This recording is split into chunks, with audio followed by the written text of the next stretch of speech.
റീമെറ്റീരിയലൈസേഷനെ കുറിച്ചാണ് ഇപ്പോൾ പറഞ്ഞുകൊണ്ടിരിക്കുന്നത്. അപ്പോൾ റീമെറ്റീരിയലൈസേഷൻ്റെ പ്രൊസീജിയറാണ് next topic. First one, client will submit a request to the DP for rematerialisation holding in its account. അതായത് ഫസ്റ്റ് എന്താ ചെയ്യേണ്ടത്, ക്ലയൻറ്റ് ഒരു റിക്വസ്റ്റ് സബ്മിറ്റ് ചെയ്യണം. DPക്ക് ഈ റീമെറ്റീരിയലൈസേഷൻ ചെയ്യേണ്ട ഇതിൻ്റെ ഒരു റിക്വസ്റ്റ് സബ്മിറ്റ് ചെയ്യണം. രണ്ടാമതായി ചെയ്യേണ്ടതാണ് ആ DP എന്ത് ചെയ്യണം, അയാൾ ഇത് വെരിഫൈ ചെയ്യണം. ഇത് ഫില്ല് ചെയ്തിട്ടില്ലേ, അതുപോലെ ഇതിൻ്റെ അക്നോളജ്മെൻറ്റ് സ്ലിപ്പ് ഇത് സൈൻ ചെയ്തിട്ടുണ്ടോ, അതുപോലെ സ്റ്റാമ്പ് ചെയ്തിട്ടുണ്ടോ എന്നുള്ളതൊക്കെ ഈ ഒരു DP വെരിഫൈ ചെയ്യണം. മൂന്നാമതായി പറയുന്നത് DP will verify the signature of the client as on the form with the specimen available in its records. DP എന്തും കൂടി വെരിഫൈ ചെയ്യണം, സ്പെസിമെൻ സിഗ്നേച്ചറുമായിട്ട് മാച്ച് ചെയ്യുന്ന സിഗ്നേച്ചറാണോ ഇതിൽ സൈൻ ചെയ്തിട്ടുള്ളതെന്നും കൂടി ഈ DP വെരിഫൈ ചെയ്യണം. നെക്സ്റ്റ് എന്ന് പറയുന്നത്, if the signatures are different the DP will ensure the identity of the client. അതായത് സിഗ്നേച്ചേഴ്സ് ഡിഫറെൻ്റ് ആവാൻ പാടില്ല. കാരണം സിഗ്നേച്ചറാണ് എന്ത് ഈ DP ഇതിൻ്റെ ഈ ഒരു ക്ലയൻറ്റിൻ്റെ ഐഡൻറ്റിറ്റി എന്ന് പറയുന്നത്. അപ്പോൾ സിഗ്നേച്ചർ ഡിഫറെൻ്റ് ആവാൻ പറ്റില്ല. നെക്സ്റ്റ് എന്ന് പറയുന്നത്, if the form is in the order the DP will enter the request details in its DPM software provided by NSDL to the DP. While entering the details, if it is found that the client's accounts does not have enough balance, the DP will not entertain the request. അതായത് ഇവർ പറയുന്ന പ്രകാരം ഈ request പ്രകാരം DPക്ക് submit ചെയ്യുമ്പോൾ അതിൽ പറഞ്ഞിട്ടുള്ള details ഒന്നും ഇതിൽ കറക്റ്റ് അല്ലെങ്കിൽ അവർക്ക് എന്ത് ചെയ്യാം, DPക്ക് ഈ റിക്വസ്റ്റ് റിജക്റ്റ് ചെയ്യാം.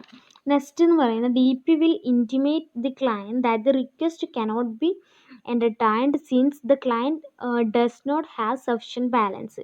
അതായത് ഈ ഒരു ക്ലയൻറ്റിന് സഫിഷ്യൻറ്റ് ബാലൻസ് ഇല്ലെങ്കിലും ഈ ഒരു DPക്ക് എന്ത് ചെയ്യാൻ പറ്റും, ഈ ഒരു റിക്വസ്റ്റ് ഒഴിവാക്കാൻ പറ്റും. നെക്സ്റ്റ് എന്ന് പറയുന്നത്, if there is A sufficient balance in the clients account the DP will enter the request in the DPM and the DPM will generate A dematerialisation request number. അതായത് ഈ ഒരു ക്ലയൻറ്റിൻ്റെ അക്കൗണ്ട് ബാലൻസ് സഫിഷ്യൻ്റ് ആയിട്ടുണ്ടെങ്കിൽ, കറക്റ്റായിട്ടുണ്ടെങ്കിൽ എന്ത് ചെയ്യും, ഈ DP will enter the request in the DPM. അപ്പോഴാണ് ഈ ഒരു റിക്വസ്റ്റ് DP എൻറ്റർ ചെയ്യുന്നത്. എന്നിട്ടാണ് റീമെറ്റീരിയലൈസേഷൻ റിക്വസ്റ്റ് നമ്പർ പ്രൊവൈഡ് ചെയ്യുന്നത്. അങ്ങനെ നെക്സ്റ്റ് പറയുന്നതാണ്, ഈ rematerialisation request number generated is entered in the space provided for the purpose in the rematerialisation request form. അതിൽ പറഞ്ഞ ആ സ്പേസിൽ തന്നെ ഈ ഒരു നമ്പർ എഴുതണം. പിന്നെ പറയുന്നതാണ്, details record for the rematerialisation request number should be verified by a person other than the person who entered the data. The request is then released to the DM by the DP.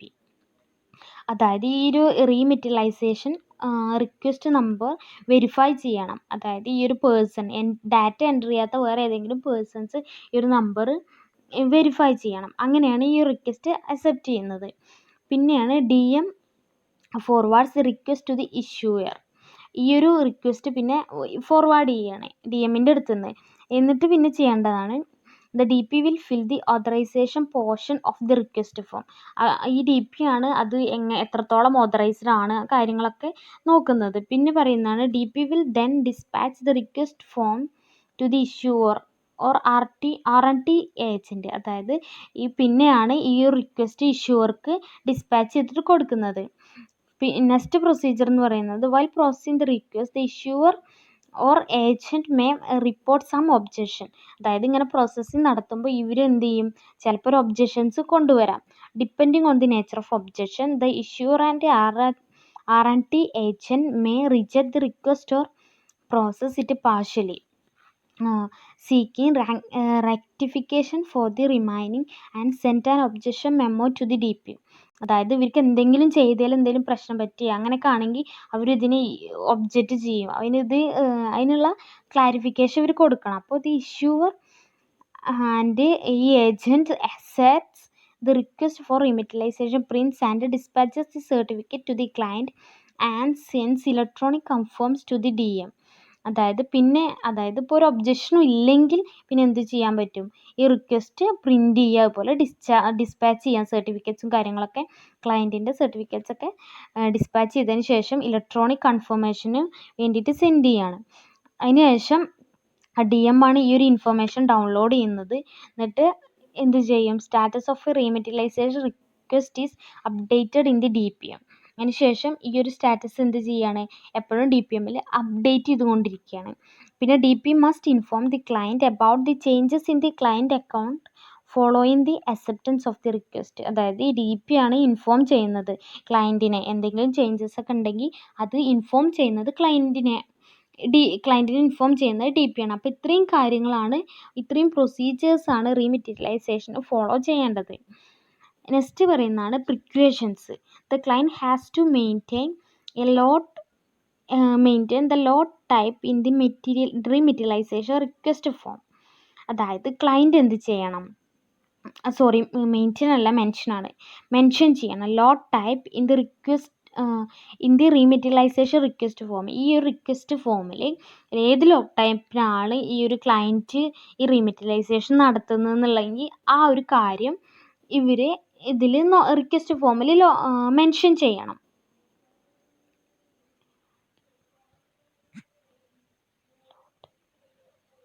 Next പറയുന്നതാണ് securities sent for rematerialization cannot be traded. അതായത് securities sent for റീമെറ്റീരിയലൈസേഷന് വേണ്ടിയിട്ട് send ചെയ്തിട്ടുള്ള securities ഒരിക്കലും trade ചെയ്യാൻ പറ്റില്ല. പിന്നെ പറയുന്നത് before initiating A rematerialisation request in A security the client must ensure that he has sufficient free balances in that security in his depository account. അതായത് rematerialisation request initiate തുടങ്ങുന്നതിന് മുന്നേ തന്നെ ഈ ഒരു ക്ലയൻറ്റ് എന്തും ചെയ്യണം, ensure that he has sufficient free balance in that security in this depository account. ഈ ഒരു ഡെപ്പോസിറ്ററി അക്കൗണ്ടിൽ ഇയാൾക്ക് സഫിഷ്യൻറ്റ് ഫ്രീ ബാലൻസ് ഉണ്ടോയെന്ന് ഇയാൾ എൻഷുർ ചെയ്യണം. അപ്പോൾ ഇത്രയും കാര്യങ്ങളാണ് ഒരു പ്രിക്വേഷൻസ് ആയിട്ട് എടുക്കാനുള്ളത് റീമെറ്റീരിയലൈസേഷൻ ചെയ്യുമ്പോൾ. നെക്സ്റ്റ് പറയുന്നതാണ് power of company to purchase its own securities or buyback of share. Section 68 പ്രകാരം എന്താണ് ബൈബാക്ക് ഓഫ് ഷെയർ, അല്ലെങ്കിൽ ഇതിന് പറയുന്നതാണ് power of company to purchase its own securities. ഇവരുടെ സ്വന്തം സെക്യൂരിറ്റീസ് തന്നെ പർച്ചേസ് ചെയ്യുക. ഇത് സെക്ഷൻ 68 ഇതിനെക്കുറിച്ച് മെൻഷൻ ചെയ്യുന്നത്. By making certain structural changes in the company's SAT and subject to certain restrictions, company may buy back its own shares. This is narrated in section 68 of the Companies Act 2013. 68(1) mention the fund for buyback.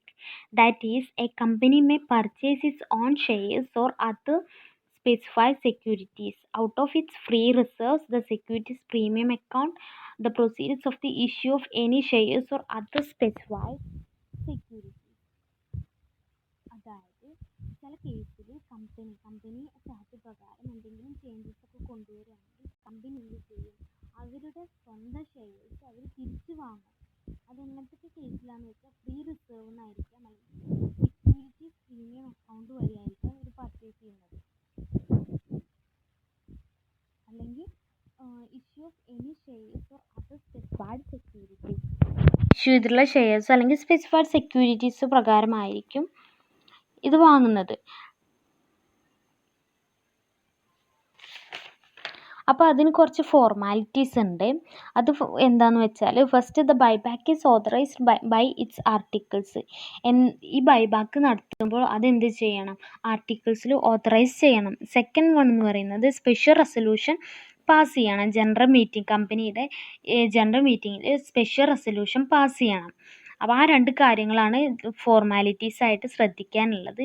അപ്പോൾ buyback of shares എന്ന് പറഞ്ഞാൽ കമ്പനിക്ക് എന്തെങ്കിലും company സാറ്റ് പ്രകാരം അല്ലെങ്കിൽ എന്തെങ്കിലും structural changes ഒക്കെ വരികയാണെങ്കിൽ കമ്പനിയുടെ സ്വന്തം ഷെയർസ് എന്ത് ചെയ്യും, തിരിച്ചു വാങ്ങും. അതിനെയാണ് ബൈബാക്ക് ഓഫ് ഷെയർസ് എന്ന് പറയുന്നത്.